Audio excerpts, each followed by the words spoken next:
cari-cari kan, jalan keluarnya apa ini, obatnya apa nih, kalau bisa bilang silver bulletnya atau panasianya apa nih untuk langsung mengobati. Jadi makanya perhatian sampailah ke vitamin D. Karena memang penelitian itu banyak menggunakan vitamin D.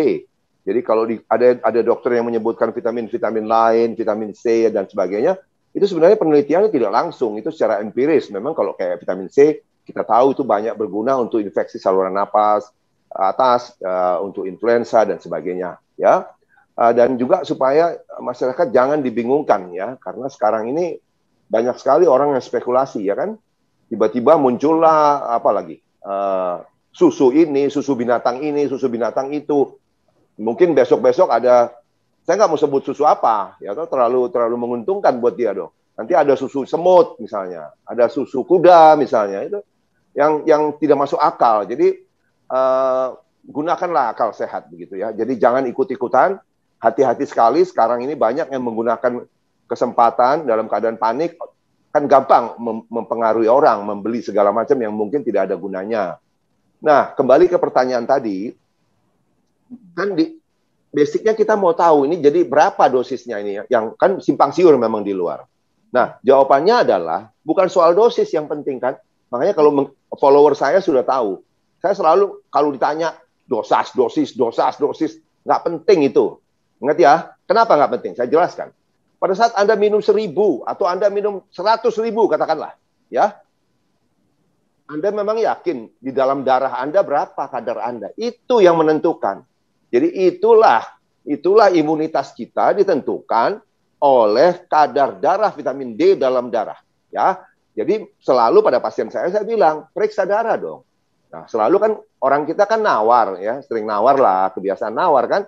Iya, kebiasaan becak katanya. Kalau becak kan nawar, jadi bilang bisa nggak periksa darah, bisa nggak minum langsung, berapa? Nah itu kan jadi tidak ada patokannya. Jadi itu pengobatan kira-kira. Kita nggak mau pengobatan kira-kira. Dokter itu harus terukur, harus jelas targetnya berapa. Pengobatan jangan hanya simptomatik. Kalau simptomatik akan kembali lagi. Jadi seperti kalau tanya saya, pendapat saya lebih di atas. Tapi baiklah kita ikuti dulu yang moderat. Moderat itu kriteria laboratorium yang berlaku di Indonesia, ya, itu adalah dikatakan, oh iya, ini kriteria ini sebenarnya diambil dari Endocrine Society, jadi kumpulan dokter-dokter endokrin di Amerika. Dan kriteria ini sebenarnya dari tahun 60-an. Dengan catatan sudah banyak sekali dikritik di luar ini. Kenapa? Saya jelaskan.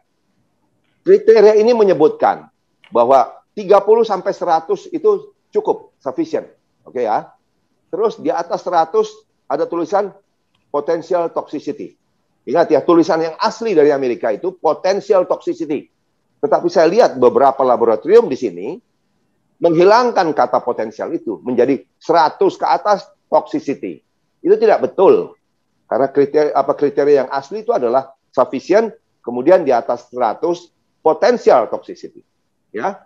Nah, kriteria laboratorium ini dikritiknya begini. Kalau saya datang, saya tidak mau sufficient. Saya mau yang tinggi, saya mau yang normal, saya mau yang optimal. Berapa? Kan tidak ada kata itu di situ.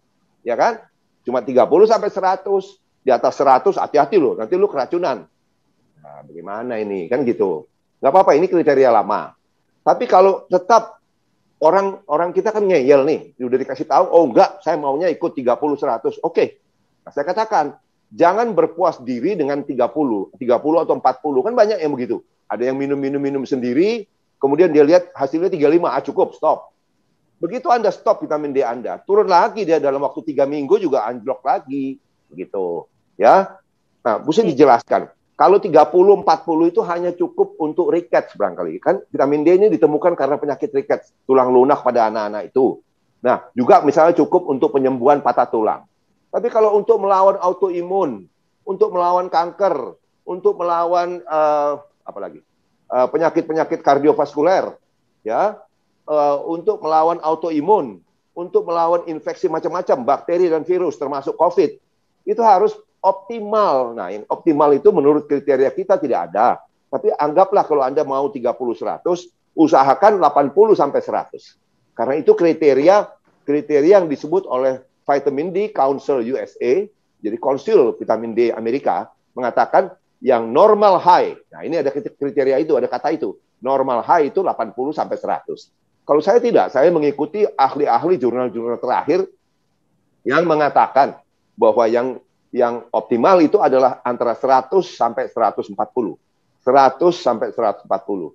Jangan takut soal keracunan. Udahlah, keracunan itu sudah ada penelitian, ya, penelitian dilakukan di Kanada, ada jurnalnya, bahwa keracunan itu baru terjadi kalau darah Anda sudah 300 nanogram per mililiter. Nah, 300 nanogram per mililiter ini bagaimana bisa dicapai? Hampir tidak mungkin Anda mencapai ke sana, karena secara teoritis pernah dilakukan percobaan, ya. Ternyata bisa mencapai 300 kalau Anda minum 60.000 tiap hari, 60.000 tiap hari, selama 3 bulan minimal berturut-turut. Kan tidak ada orang yang akal sehat mau menggunakan dosis itu. Jadi kalau masih ngomong toksisitas, ya sudahlah, lupakan saja. Kalau dokter yang masih ngomong toksisitas, Pak dokter, Bu dokter belajar lagi gitu. Oke?